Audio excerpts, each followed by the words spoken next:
Welcome to this special edition of the CJ Werleman Show. I'm your host, CJ Werleman. Thank you for joining us. Now let's get into it. Next year's ICC Men's Cricket World Cup will be the 13th edition of the once every 4 years tournament, comprising the 10 best 50-over cricket teams in the world. This is white ball cricket's holiest grail, and nobody is more desperate to win it than India, given this will be the first time the tournament is held entirely in a South Asian country.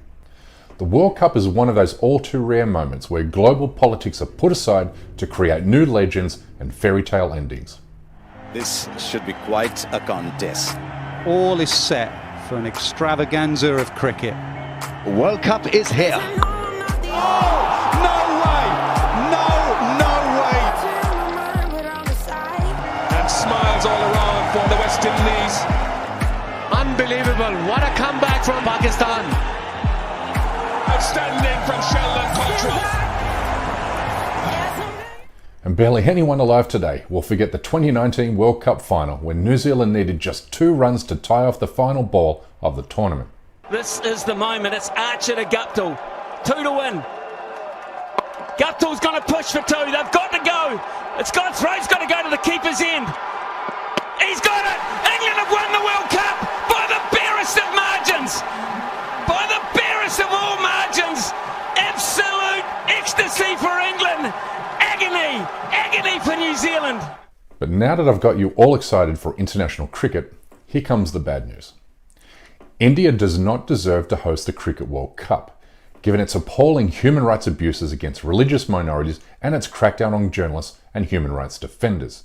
The International Cricket Committee must strip India of its right to host a tournament because if the ICC doesn't stand up for the rights of minorities, it stands for nothing.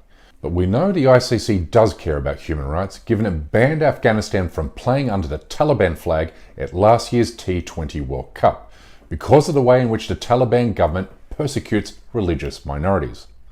Well, the Hindu nationalist radicalized regime of Narendra Modi has mistreated Muslims so badly, deliberately and methodically that human rights experts are claiming a Muslim genocide is now well underway in India and Kashmir. Genocide is not an event. It is a process. It develops. I'd say right now, it would be very hard to say, that there's a genocide in Kashmir or there's a genocide in Assam. What there are, however, are the early signs and processes of genocide in both of those places. All the hallmarks of genocide are evident in India today, from discriminatory laws that target Muslims to hate speech from members of India's ruling party and Hindu leaders. It's no wonder hate crimes against Muslims, Christians and Dalits have skyrocketed under Prime Minister Modi. And even one of India's closest allies, the United States, has now condemned the Modi regime for persecuting religious minorities, insulting Islam and demolishing Muslim homes as a form of intimidation and collective punishment. It should be noted here that the United States government also enforced a diplomatic boycott against the Beijing Winter Olympics over China's abuse of Uyghur Muslims in Xinjiang. It now falls upon the shoulders of participating countries to follow the United States' lead by invoking a diplomatic boycott of the 2023 ICC Cricket World Cup, at the very least. Other than India, the other participants include Australia, England, Pakistan, New Zealand, West Indies, Sri Lanka and 3 other qualifiers.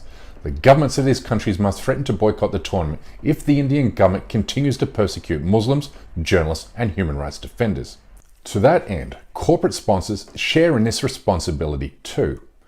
Coca-Cola is a major sponsor of international cricket, having signed a deal worth hundreds of millions of dollars to sponsor the World Cup. Were it to condemn the Modi government for its human rights abuses, it would send a chill down the spine of the Indian Prime Minister. Because nothing scares the Modi regime more than an international boycott, particularly one that targets cricket, a sport that has attained religious status in India. Watch former Australian cricket captain Steve Waugh explain just how important cricket is to the Indian people. It was an amazing trip. We went to the beaches, to the desert, to the mountains. We were a cross-section of people and scenes. They love cricket. It unites the people, it gives them a connection to each other, and it makes them feel really good. For a lot of them, it's a bit of a break from living in poverty. There's 800 million people live below the poverty line. But cricket unites them and makes them feel good, and it makes them feel connected to each other. Were the ICC to strip India of the right to host the 2023 World Cup, or were participating countries to suddenly withdraw from the event, the political cost to the Modi regime would be astronomical. He would have to explain to more than 1 billion people why India is being treated like an international pariah. It would be the ultimate humiliation. You see, sporting boycotts work. They were successful in helping end apartheid in South Africa during the 1980s, and they are taking a toll on Israel's apartheid rule in the Palestinian territories today. According to leading economists, sporting boycotts have the power to cut fresh inroads, impose heavy sacrifices on the target, and inflict deep internal cleavages in the political fabric of the target regime. Depriving India the ability to compete on the international stage against its international cricketing peers will exact an enormous psychological toll on the Indian public, and may for the first time in many years give the Modi government a bitter taste of what international isolation looks and feels like. One that is likely to threaten its steely determination to make Muslims second-class citizens in India and Kashmir. And it's not like the Indian government can play the victim here, because it's no stranger to threatening boycotts of its own. Members of the Modi regime not only call for a total economic boycott of Muslim-owned businesses, but also threaten to boycott international cricketers who play in the Kashmir Premier League. The international cricketing community must now dish out the same medicine to India to make it reconsider its heinous mistreatment of religious minorities, journalists, and human rights defenders. And let me end with this. As a former international cricketer who represented Indonesia at the 2007 ICC World Cup qualifiers, I don't take calls for cricketing boycotts lightly. I love cricket and I love the Indian people. A World Cup boycott is not something a majority of Indian cricket fans deserve, but it may be the only course of action that will make the Indian government change from its current course, which of course will save 200 million Muslims from genocide. Anyway, that's my time for today. Thank you for watching this special edition of the CJ Werleman Show. Please like and subscribe to this channel and help spread the word with your friends and family on Facebook, Twitter, and Instagram. And we kindly ask you, please support this endeavor by becoming a member of this show at patreon.com/CJ Werleman. We can't sustain, improve, and grow this endeavor without your help, and we offer exclusive benefits to those who do.